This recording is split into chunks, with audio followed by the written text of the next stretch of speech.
afternoon. Hello there. Hello, hello. Sorry, a bit late.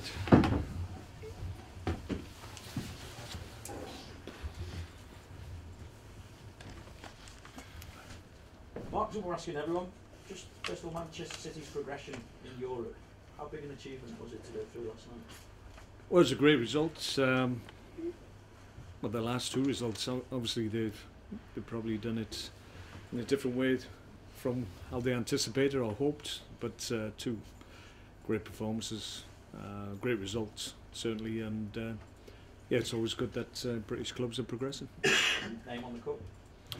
Well, I don't know about that. There's some very strong clubs still involved, and I think they'll probably be pleased as a club that they seem to have been progressing in terms of showing mental fortitude and understanding what's required in group games in Champions Leagues now in the last two games. So that will sustain them moving forward, I'm sure. Squad-wise, how are you this weekend?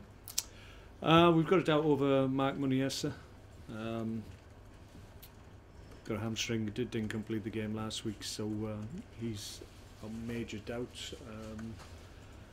John Walters a little bit sore in his knee, so we're managing that. Unless I've forgotten somebody, I think everybody else is okay. So this week, Ryan Shawcross said that he no longer looks out for his name to be on an England squad list. What does he have to do to get an England call-up, to get a return to that squad? Well, we've all had a view on this, and thankfully Roy came to the game at the weekend against Arsenal, and he would have once again seen a good performance from Ryan. So he's seen Ryan in real time, so to speak. So I think that will help his case. He hadn't been here before, I don't think. So he's been able to see Ryan in a high-profile game in which he acquitted himself really, really well. So from our point of view, you really can't do any more. He's an accomplished Premier League player who's been playing well for a long, long time, and he's an option. And if he became an option again for England, he won't let anybody down. I'm convinced of it. What is it that gives you that belief as well, and that he can easily step onto the international stage and do himself justice at that level regularly? Well, I've worked with him for a decent amount of time now, and I see him every day, and I think his development has progressed year on year, and I think his ability, he's not maybe the player that people thought he was. Maybe people question his ability on the ball and his distribution from the back, but that's improved, as I always felt he would, having seen him play and seen him train. I knew he had the capability of getting on the ball at the back and starting attacks from the defensive third, and that's what he's been very accomplished at. And I think that's a part of his game that maybe people don't expect him to be able to be accomplished at, but he certainly is. Now we see speculation that Roma are interested in him. What do you make of that? Well, that happens when you beat one of the top six, I think. High-profile games, and if you play well, then people start to talk to you about you in different terms, maybe, and that's all we think that is. He's a good player. Good players attract attention. Whether or not there's any substance to it, I'm not too sure. But we're coming into the silly season very shortly, so that's what happens this time of the year. He's not the only one, of course, yeah, because Zonzi linked with Napoli, Begovic with Real Madrid. Not for sale across the board, is it?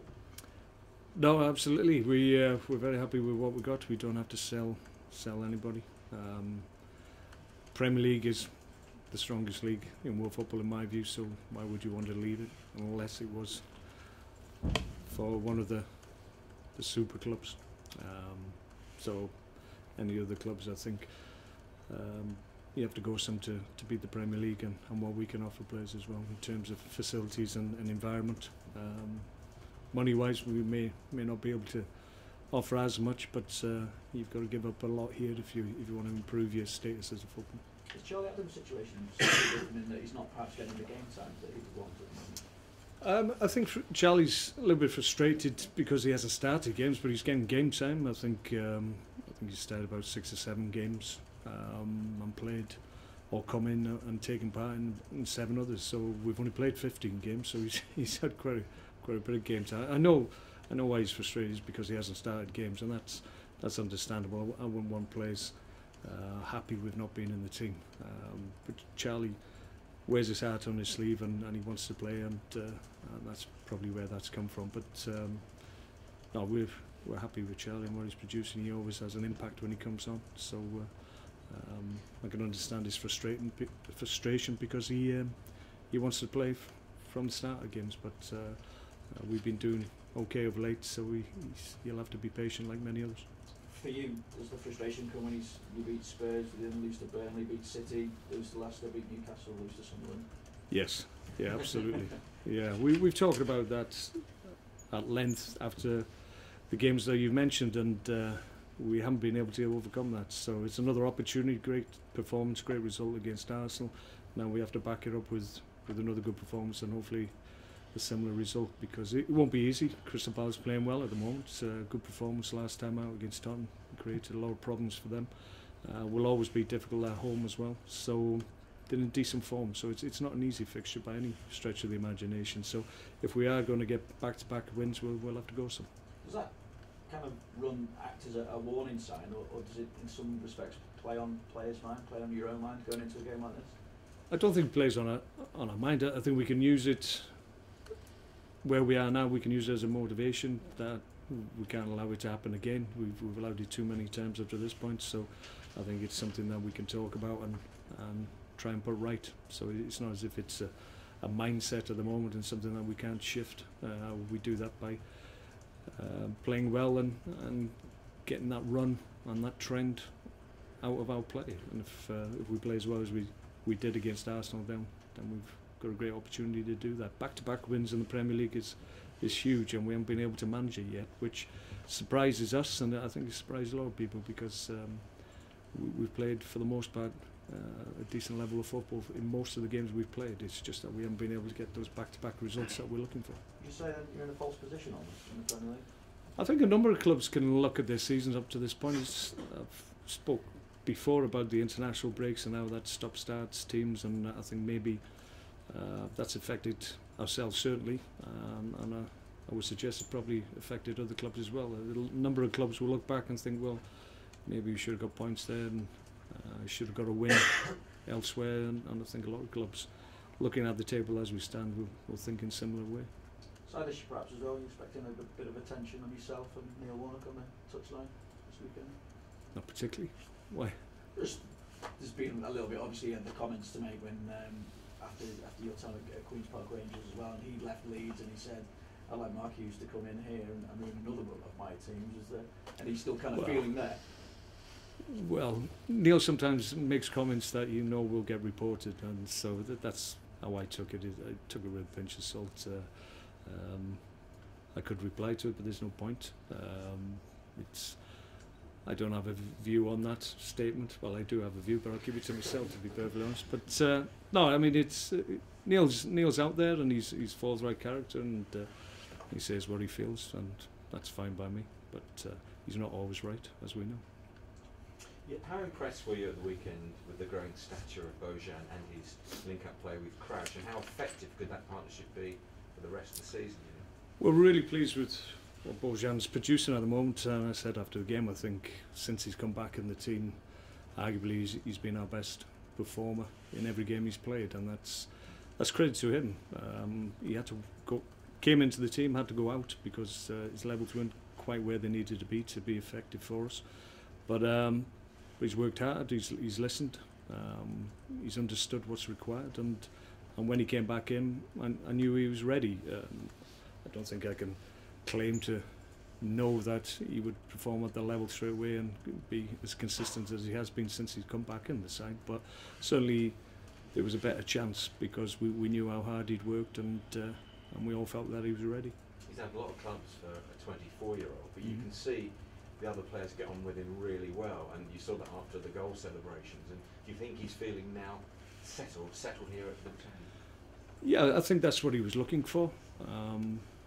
He didn't come here asking for a 12-month contract and have a look and see if he liked the place or not. He made a big commitment, a long-term contract, and I think he needed that stability, and he wanted to stay here, and be effective in the Premier League and be effective for us. And that's what he's showing. It's still early days. He's only had really 5-6 games of note where he's been consistently at the level that he needs to be. But the way he's playing at the moment, we're really encouraged by it.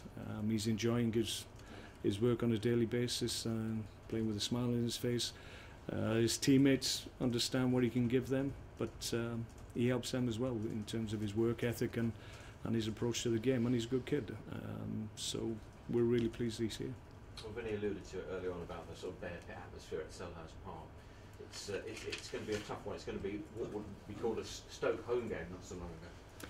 Yeah, they're a great atmosphere down there. They're a very difficult place. As a player, I always found that it was a difficult place to go and get a positive result. So it's not changed since I've become a manager. And the last couple of years since they got back in the Premier League, the atmosphere seems to have gone up a notch, and that can happen. I think that certainly happened when we got back into the Premier League, and that atmosphere is important. We get the benefits of it here at the Britannia, and when you need their help, it seems to be that the Palace fans can get behind their team and affect their team, and I think that should be encouraged. I think it's great to play in those atmospheres. Thank you. Mark, going back 12 months to an iconic win against Chelsea by 3-2, come forward 12 months later and almost to the day, another iconic 3-2 win against the top side. Do you hope that that's going to kick-start the season into pushing you into the top 10? Well, that's where we feel we should be, but there's no God-given right to be in the top 10 unless you win games. And we had a good performance, good result last weekend. Obviously just gone through the frustration we feel that we haven't been able to get back-to-back wins, but there's an opportunity against Palace, and we can do that. I think once we get through this period over Christmas, I think we'll be comfortable and more comfortable in terms of where we feel that the season is going. I think there's good opportunities for us. It's a difficult period, but I think a lot of clubs are looking at their fixture list and thinking the same for whatever reason. I think the computers produced big periods of difficult games for any number of clubs this year for whatever reason, and we're in the middle of our run, but having gone up against Arsenal and beaten them on the day, in my view,